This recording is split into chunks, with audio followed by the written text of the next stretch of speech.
Hey, was good, people. Was good. Thank you very, very much for coming back. Part two. We just talking to moms about what it's like to be a mom. Yes, yes. It's just I am standing moms. Yeah, moms can be cool as well.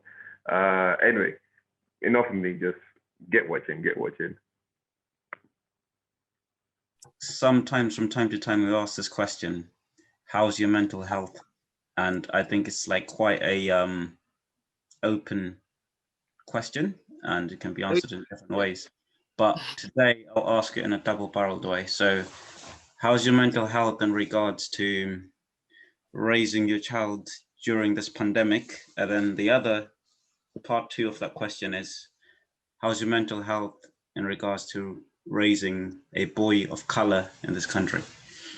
Right then, I guess mental. I'm actually quite a positive person, only because I kind of always been that way. My sister has mental health issues, so I don't always understand it, but I can. But from what she's told me, I can definitely understand like how you can easily get to that place. I think because I'm a very I'm like a Mrs. Planner, I plan everything. Like as soon as I knew I was just gonna be staying at home with Leon, I was like, okay, right, so this is gonna be our schedule for the day. Like I just can't just not have anything like routine because then I get stressed and like so. I guess because of my planny ways, I haven't really felt like down, shall I say? But in regards to obviously, I'm mixed race and my son is mixed race, but I don't like even though I don't know much Nigerian, I still try and like teach him little bits of Yoruba. So I think it's important for him to be proud of whether it's a big chunk, a small chunk, just to be proud and to know who you are. I've always felt more of my black side than my white side anyway. Bearing in mind all my family is basically white. And my mum is Nigerian British, so her ways are very white. And yet, I've always felt a bit more black. That's a sort of connection that I have. So I've always encouraged Leon to be proud. I've got so many books. I love my brown skin, and you know what I mean. Like books is key. Like knowledge is key. And even though visibly we might, people might think, oh, well, they won't know how to relate. It's like, trust me, like the things you don't expect can still happen. Like I grew up in a white area, so I was the only person of color in my school. And bearing in mind, look how light I am, I still had racism. I still had people calling me, because my actual hair's afro. So I still had people saying like, oh, your hair's like frizzy poo. Why is your nose wide? I still went through that because there wasn't any other people of color in my school. So naturally for my son, I want to make sure that he's built up with the equipment that he needs to know himself and to, do you know what I mean? Hold his own. So I do think that's quite important. But I have spoken to other mums that have really struggled during in lockdown because they have more than one child, you see. I've noticed that the mums that have one child, they've kind of been all right. But I've got friends that have 2 kids, 3 kids, and they're the ones that they're video calling me and they're like, I can't take it anymore. And I'm like, oh gosh, like Leon's bad enough. Imagine if I had like 3 or 4. Yeah, I can really imagine why you're going through this. And I don't really think there's been much support, if I'm honest. Like a lot of the things that I've done with my son has been through my own research. Nursery sent a few bits, not a lot. I just wish there was a bit more support out there or more things out there. It would have helped us rather than us looking for things, and you know what I mean? Yeah, but there's not much support. Yeah, I think raising a black boy. Your question was raising a black boy in England. So it's raising a black boy in England, and then the other side is raising a kid during a pandemic. So raising a boy in England, for me, I don't want to stay in London. I live in London at the moment. I don't want to stay in London as he gets older. I don't want to stay in this country.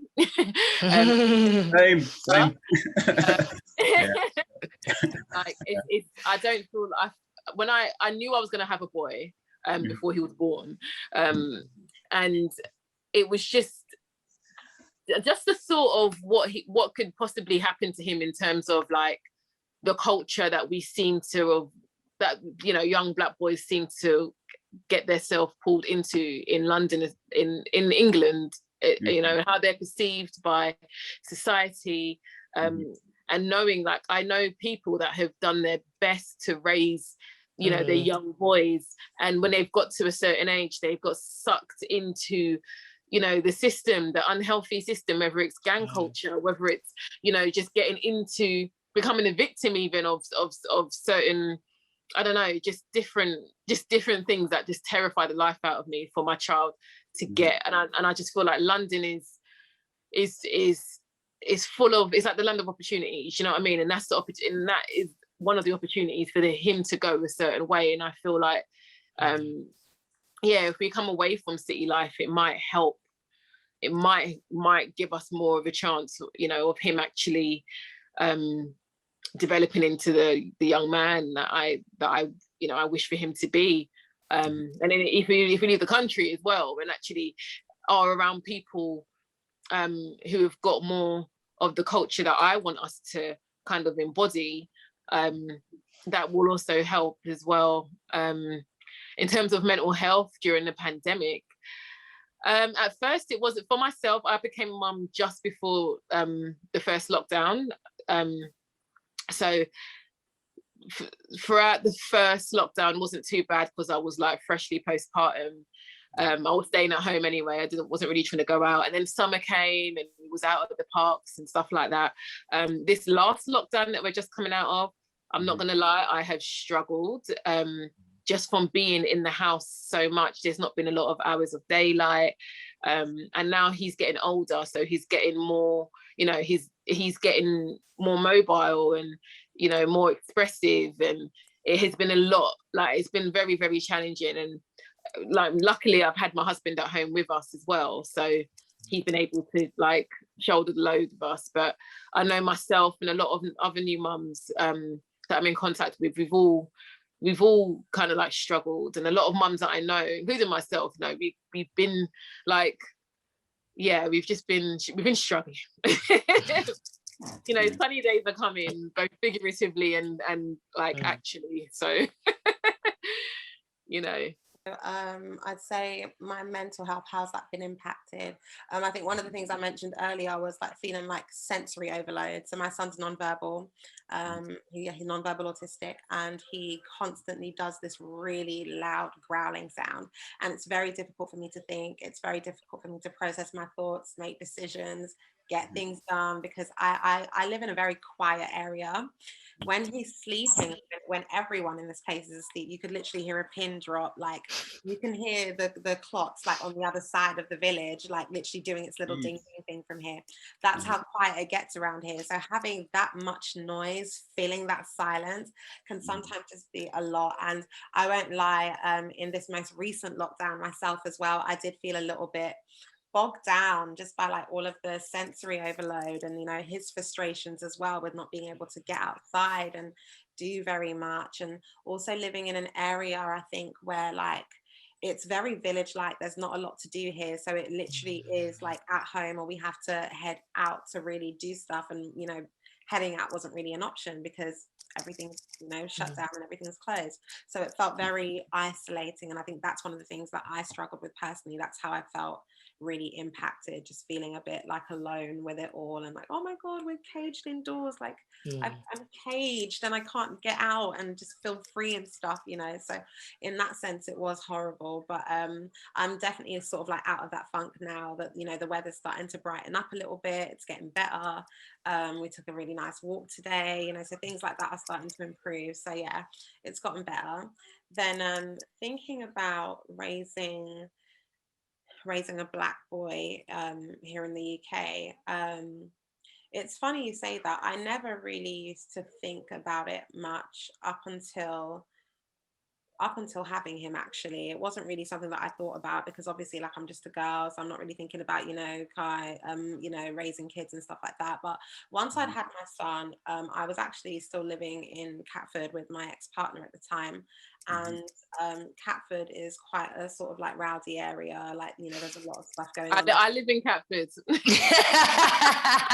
Like, I lived on Honley Road, and literally like we had the police sirens going like on and off like every day. Like my neighbor, I know that she housed weed for like all of the local dealers. So there were always raids at her house next door at like 3 a.m., 5 a.m. at like crazy hours. It was just too much. And I think what really set the tone for me was sort of going for my first appointment to sort of get my son weighed once he'd been born. And I remember a mother being in there frantically with loads of like leaflets in her hand, being like, have you seen this boy? Have you seen this boy? And I remember thinking to myself, oh God, like that just can't be my experience. She was beside herself, like just worrying, like literally asking anyone that she could, have you seen this boy? Have you seen my son? And, you know, till today, so I've heard she's still not found him. And that was a very, very long time ago. Like my son was just like barely a week old at the time. So wow. And my son's now 3. So, you know, to think that he's not been found is actually quite sad. And it was that sort of made me think, you know what, yeah, I need to move out of London and sort of make sure I move into an environment where he feels safe. But then I think one of the things that also came to mind through having discussions with friends as well was this idea that sometimes there is I know this might sound a little bit warped, but there is a knowledge you gain, like there is a sort of knowledge you gain from the streets. And I feel like sometimes growing up in a predominantly white area as a Black person can leave you sometimes feeling isolated once you find yourself like around your own people, because you haven't really had the chance to sort of interact. This is going to get a little bit weird, but you haven't had the chance to sort of interact with your own people within like communities that they are used to and that you would have been 100%. your parents sort of stayed there. Because I think about, you know, my experience growing up. I grew up in Luton. So in Luton when I grew up in Luton at the time, actually there weren't really a lot of Black families there. We were actually one of the very few, and eventually once we moved, more started to move down that way. So, you know, thinking about that, like, yeah, I didn't really have the context of, you know, like all of this gang stuff and what's going on and how to keep myself safe, or if someone's following me on the streets. I never really thought about all of those kind of things up until I moved to Catford, and then I sort of developed my own sort of street credibility in terms of understanding things and sort of keeping myself safe. So, but then again, I think you don't necessarily have to be in those dangerous communities to learn all of that. I think there are other ways to sort of adopt that street credibility. So I think at the end of the day, it was the right choice to sort of move out to a safe area where there are good schools and stuff, because I even just think about, where do you live now? I live in Tunbridge, so I live in Kent, and it's about 45 minutes out from London Bridge. So yeah, really, really safe area. It's amazing. I was lucky enough to get a place here because my family have been in Maidstone for years and years and years. So I applied through the council and I managed to get this place here. So yeah, that sort of made life easier, safer. And I feel like, you know, he's growing up in an environment where I know he's safe, and I know that, you know, I'm doing the best that I can to sort of provide him with a life that, you know, a life that is safe, basically. Because that is really, that's all we want, isn't it? For them to be safe. Are you a lot of Black people around there? I'm not gonna lie, I'm the only person here, and it does make me feel really weird. Like there have been times where I don't want to say like my neighbors are racist or anything, because I don't necessarily. I was going to ask that. Yeah, I don't feel like they're necessarily racist, but I think it's that thing of like, oh, that's the one Black girl who lives here. Does she want to talk to us? Maybe she doesn't. She's probably going to think we're begging it. I don't know, but you know, I think that also does add to like the isolation stuff around here. But a part of me sort of wanted to go on the village group page on Facebook and be like, where are all the Black people here? Someone here, like, please. You know, I just need someone who's. And the other day, what was so hilarious actually was and this is how funny life is. I've lived here for 2 years now, and I think about 3 weeks ago, I suddenly saw like a really old Black lady getting into a car here, and I thought to myself, I've never seen you, and I couldn't stop looking at my window. I kept trying to get her eye contact. And you see me like, let's be friends, because like I'm the only person here and you're the first Black person I've seen since I've moved here. Hey like, guys, my battery's dying. I'm getting my portable charger. Oh, bless you. Yeah, no, like that was literally what I was going through, like literally feeling like, oh gosh, yeah, like I'm the only person here. So yeah, it does feel a little bit awkward at times. But other than that, like I feel like, is it Is it a huge price to pay? Not really. Do you know what I mean? For safety, no, it isn't. And I feel like I said, I'm a 45-minute train ride away from everything I used to know. So if I want to be in Woolwich with my friends and see them for a while, I can absolutely do that. Do you know what I mean? When things open again and we have the opportunity to do so. Yeah, that'll be something I definitely do because I do miss that. But yeah, I think it is really important. And I think another thing that's important about raising a Black boy here in the UK, once he gets to an age where he's able to have these conversations with me, if we are ever able to have those conversations, because I understand that that is something too that might not be possible given that my son is nonverbal. But if we were able to have those conversations, it would be a thing where I'm like, listen, we're growing up in a country where my mum would always say this, here in England, you are a second-class citizen no matter what you do. You might have a British passport, you might be the smartest person, you might have a degree, you might have great jobs, you might have great experience, you might have all the connects, but as long as this is what you're rocking, second-class citizen, because that's just how they view us, that's just how they see us. Like, why are you here? What do you want? Like, you know, so it is kind of sad. And I think that is a conversation that it is important to sort of have with boys once they come to an awareness of being able to understand these topics and these things. And so that is something that I would definitely discuss with my son, all these microaggressions, like when you're going to school, like, you know, stand tall, don't let people ask you stupid questions about your hair and silently like bow your head down and be like, oh, like, no, like defend yourself, you know, and, you know, don't let people, don't let people run you down. And if people are making, you know, very stupid remarks, then report them. Do you know what I mean? Don't necessarily fight them at school, but definitely do report them and stuff. Because I think, these conversations are important. Like I'm not even sure Black people here in the UK realize how many microaggressions they've actually had to go through. Like, we go through it so much, we don't even realize when it's happening anymore. Like, you might just be in the office and someone's like, oh, like, your hair's a little different today. And it's like, what are you saying? Like, can you I've come to work. Like, if you've got a ponytail today and you've got straight hair tomorrow, I'm not like, oh, your hair's a little bit different today. Like, I'm not doing that. It happened the other week, a few months ago. I was in the hospital with my son, and was in the doctor's office, and my son was pulling on my hair, and I've gone, are you pulling my hair? Talking to my son, and this doctor's gone, you better tell him that costs a lot of money. I've got lots. I've been growing microaggression, and it's so annoying because they do it so subtly. I say to him, this is my real hair. I don't think he knew what I meant. Like, I can't believe it's so out of order. I know, it's so out of order. It actually is really out of order. Like, I even remember being like a little girl in school, and like I remember once, like when I went in, like these boys like actually came up behind me, and like my mum would like pat my hair in like these cute little afro puffs, and they'd call me Minnie Mouse and start touching it, be like, oh my god, it's like cotton. Yeah. I just look at them and be like, you know what I mean? Like, but I was too young to like really understand anything and defend myself. So I just look at them and just look back down on whatever it is I'm doing. And it's like, I definitely don't want any of my kids having that experience, because we've got to know. But like even then, this only happened a few months ago. I didn't even know how to respond to the doctor. Like, but we do have to equip our children with that knowledge. Like, we've got to start educating ourselves and empowering ourselves to pass that down to the kids. You know, the children are watching. You know what I mean? We've really definitely like. It's so important here, because I feel like one thing that's different from from in the UK to the US is I feel like in the US, like, racism is very blatant. It's right in your face. And it's like, that's it, there's nothing you can do about it. But here in the UK, I feel like there's something sinister about it, and what makes it sinister is the fact that it's very covert.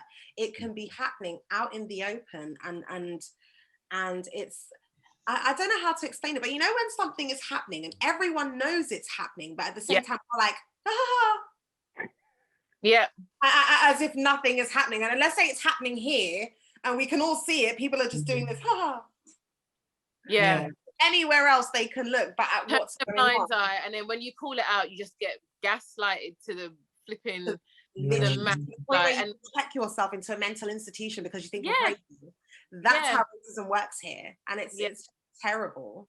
Sinister is such a good word to use to describe definitely what it is. Very sinister, because it just sneaks up on you in like a really at least in America, I feel like, and this is where it gets really weird, because it's like we're talking about racism here. It's terrible that I have to say that at least in America it's in your face, so you know it's happening, and you. I like that. I love that about Donald Trump. You know that he's racist. He ain't got. You're my enemy, mate. Exactly. exactly. I mean, I know you don't fuck with me, and it's like, yeah, I don't fuck with you either. Okay, Exactly. like, that's what that is. Yeah.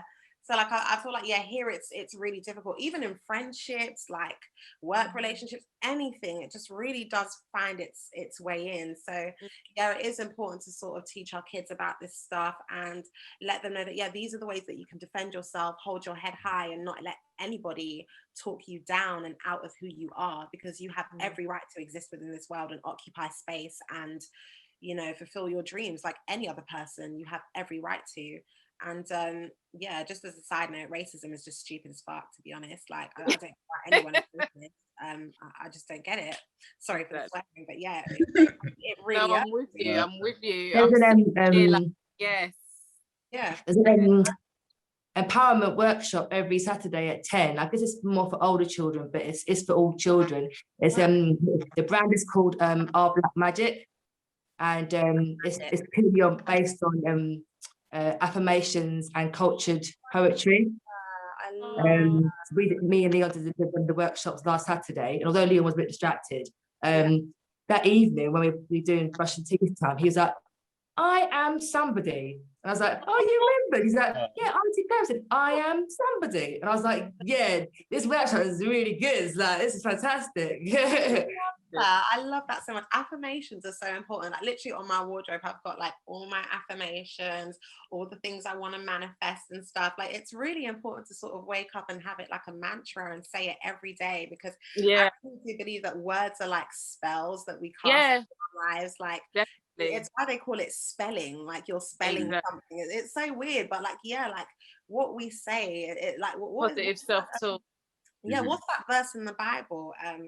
There is power in the tongue, or something like that. And that is very, very, very true. Like, the words we speak have life. So we absolutely should, you know, repeat like positive things back to ourselves every single day. And the more we internalize that, the more we believe it, you know? Yeah. Definitely. Beautiful. So what did you say the name of the workshop was again, and where can we find it? Yeah, actually, it's funny because this podcast was actually found through the video that I put up of me and Leon saying about the workshop. It's all linked. It's quite amazing. Hi, my name's Katie. This is my son Leon, and today is your aeroplane, and today is World Book Day. I've been sent a beautiful, beautiful book called I Am Enough. The illustration is fantastic, and it's by Clementina Elba. It's a positive affirmations alongside motivational poetry to create and cultivate positive young minds. So I Am Enough is with the brand Our Black Boy Magic, and I'll tell you more about their workshop at the end. Affirmations time, yeah? Yeah. Okay. I am the gift. I am the gift. I am royalty. I am royalty. I am success. I am assess. I am resilience. I am resilient. And I am confident. I am confident. So they have an I'm Enough workshop Saturday at 10 a.m. Send them an email and I'll send you the link for the Zoom. All the details are below, and have a great World Book Day. Bye! It really, really has, yeah. Sorry, are any of you guys fathers? I know I'm Stan Pody said he wasn't. Tabo, do you have any children? Oh no, I am still a child in a way. You're not a child. But my dad always pressures me. He's like, make me a grandkid already. I'm like, not yet. How far off are kids into the future for you guys, do you think? Ready for dad yet, or still like? I was scared of the idea of having a kid for a long time, but I think it's just more like a maturity thing. I wasn't where I wanted to be, like in terms of personal goals, but now I'm at the place where it's like I feel like I've done enough growing up that if I do meet the right person, if I had a kid, I'd actually be happy for the first time. I wouldn't be like, oh my god, yeah. No, definitely. Yeah. What about you? The one thing Chavo is very modest about and quiet about is he's actually a writer. He's written 2 books, and he's currently working on writing a children's book as well. So I'd say keep an eye out for him, because he's very talented. He's a very talented poet. He's amazing. So just keep an eye out for him. I'd love to read the books down. Like, yeah, I'm about to say when the book's out, send it my way, and I'll do some promo because I'm an influencer. So I will do a little thing on my my Instagram. So send that through. I will do. Thank you in advance. Yeah. that'd be great to see. I love to see, you know, Black people being creative and doing amazing things, especially like in the artistic field as well. Like poetry is so beautiful. It's such an eloquent like art form. So that's really, really amazing. Yeah, I like that.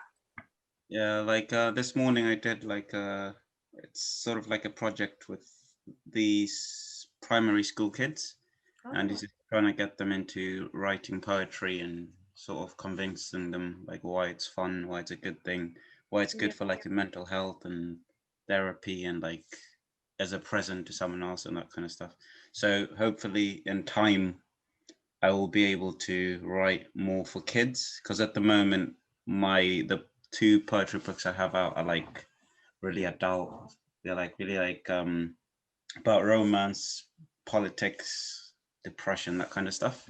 So I'm trying to gradually like learn how to write for kids as well, because I think it's good to arm kids with like sort of self-belief. I guess that's what I want to go for. Yeah. But, Yeah, no, definitely. That's incredible. Sorry guys, I'm gonna have to go only because I hate eating really late. no, it's fine. Thank you. Thank you so Sorry. much. Thank you so much. It's been a pleasure. Thank you ever so much. Thank you. Okay. Lovely to talk to you all. Can you somehow, like when it ends, whether it's through Instagram or whatever, send everyone's links and stuff? Definitely. That's okay. Definitely. That'd If I just create a group chat, just put everybody in it. Oh yeah. Yeah, that makes sense. Yeah. Thank you guys so much.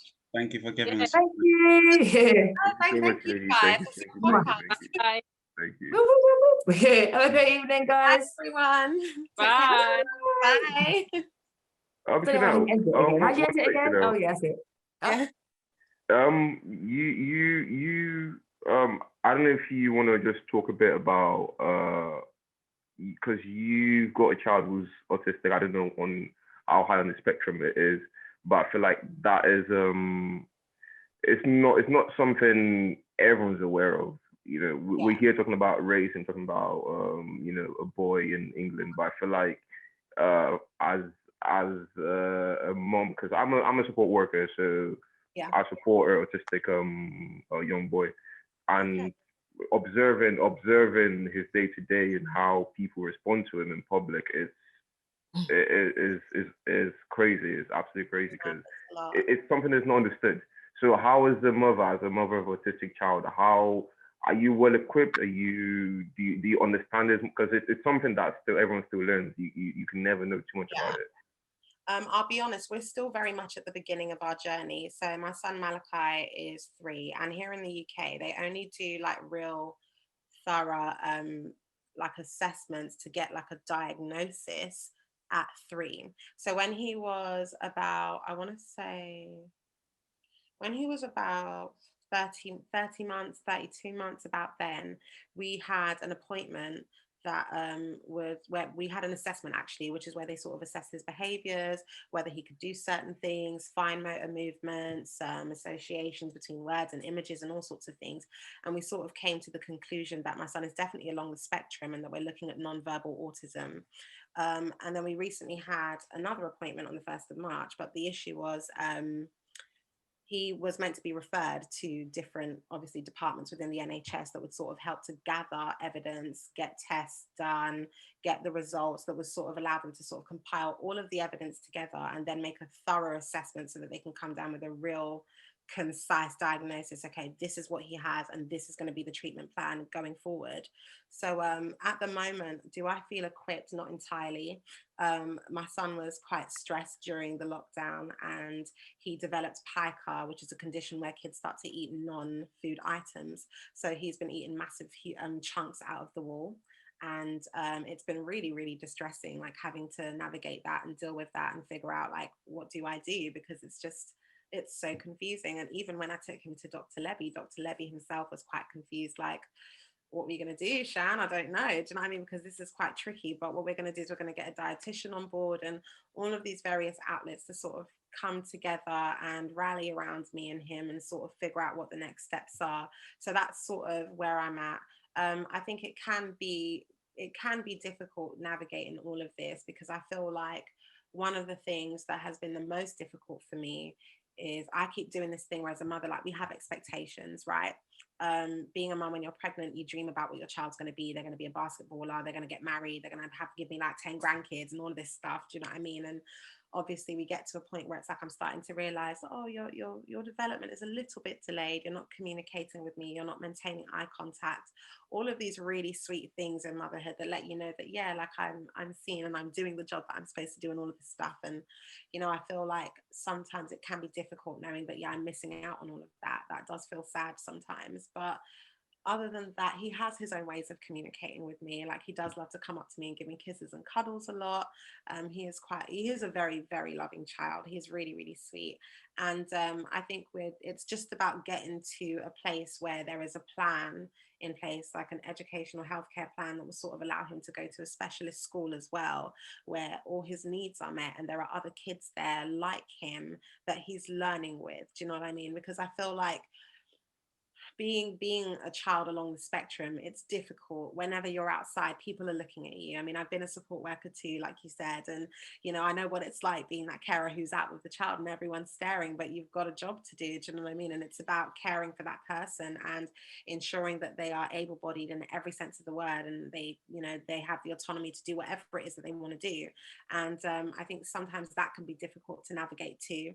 I remember this one time going out before the pandemic with my son, and he had this massive outburst in the town centre, and he literally just was fussing, kicking and screaming, and he just whacked me so hard in my mouth that I started to bleed. And you can imagine all of this is happening, and he's throwing himself about and screaming, and the whole town centre, no exaggeration, the entire town centre is looking at me. And it can be very difficult sometimes to sort of not internalize moments like that and sort of focus on what really does matter, which is the child in question at that moment having that meltdown. So yeah, that's sort of my take so far on having a child along the spectrum and my experience on sort of getting him the help that he needs. It has been a little bit delayed because of COVID, the pandemic. You know, there are a lot of people with what's the word when someone, yeah, there are a lot of people with terminal illnesses right now, do you know what I mean, that also need treatment aside COVID patients too, and they're having to be prioritized. And yeah, that has meant that, you know, my son has gotten lost in, you know, a huge like list of people that also need help. But at least I'm sort of glad that we're getting the ball rolling, and I'm sort of putting pressure on them to get these things done too. So yeah, that's sort of how the experience has been for me, and I'm hoping it can only get better. Like, once we get our diagnosis and the plan is in place, like, things can only go forward, you know. But yeah. You're like a super, like Oh, when you described what happened in the town centre, I'm like, wow, that, like, just even for you to look back on it and have that perspective of like, you know, you've got to, like, obviously you've got to focus on what's most important there is your son.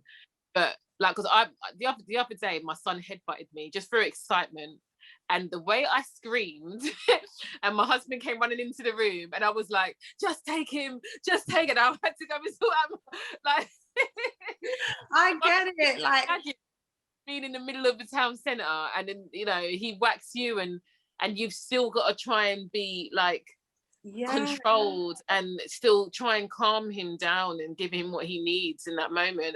And you've got the pressure, not the pressure, but you've got people watching you as well, like to be able to rise above all of that and still do what your son needs you to do and not lose your mind as well. Like, I hope you're giving yourself props. Like, honestly, it's taken some practice, I must say. It has taken some practice, because you know, there are times where maybe one person might look a little bit too much and like right in my eyes, and the look is even a little bit questionable, like control the kid kind of thing. And it might later on in the day stir an emotion in me where I'm like, oh, I felt a lot of shame. I felt a lot of, you know, embarrassment around that situation. But the point is, because this is why I deal a lot with the now. Having an autistic child has really taught me to be in the moment. Because, like, yeah, if I started thinking about, oh, I'm embarrassed and I'm ashamed, like that would sort of be what I start thinking about while he's still having his meltdown and the whole process is still going on. So it's sort of like there's that idea of it's sort of like delayed gratification, but in a sense for dealing with like, you know, the emotions that I just couldn't deal with at that present time. So it's like, okay, you know what, let me just compartmentalize that for later. And right now, this is what I have to deal with. So yeah, it's a skill that I'm learning every day, but with autistic children, patience is necessary. It really, really is. You will repeat things over and over and over and over and over again. Like, it can feel very much like you're living a matrix life. Like, I wake up and every day is the same, because he loves repetition. He loves the same things. If anything's different at all, terror. Yeah.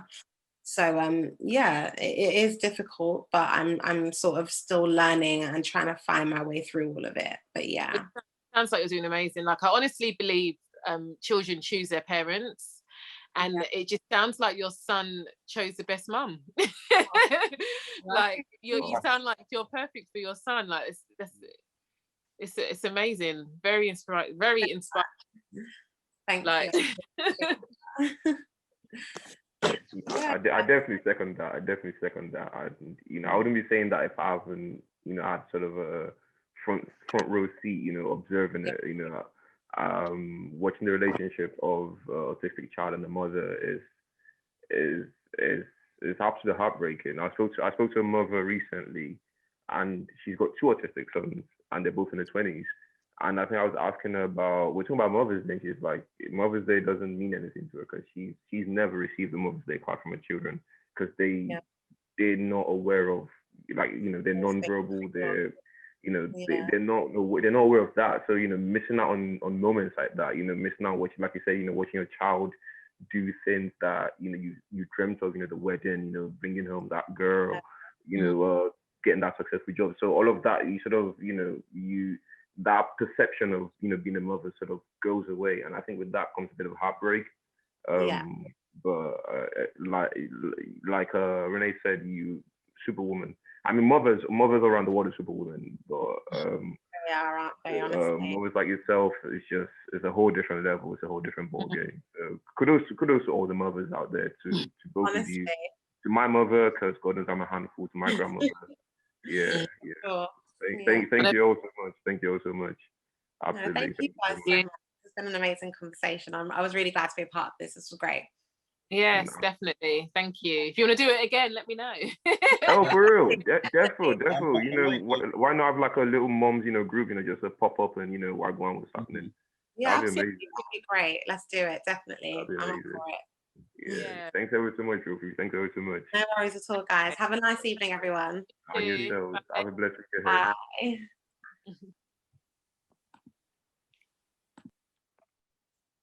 Yo, Mr. Nyoni. Yay. It's less than a minute left. It's gonna shut down, but Wagwan, what are you saying, bro? Thanks for coming through, man. A minute? Oh, it's not enough, is it? Now, well, I don't know what your plan is. I can come back on, man, and do a quick video call thing. Okay. Do you wanna call on this, or do you wanna do an Insta one or something? Yeah. All right. Okay. Insta. Okay, I'm gonna try doing Insta. I don't know if I can even load it, but yeah, because I'm doing off my laptop. But if it's all right. Ooh. All right. All right. Cool.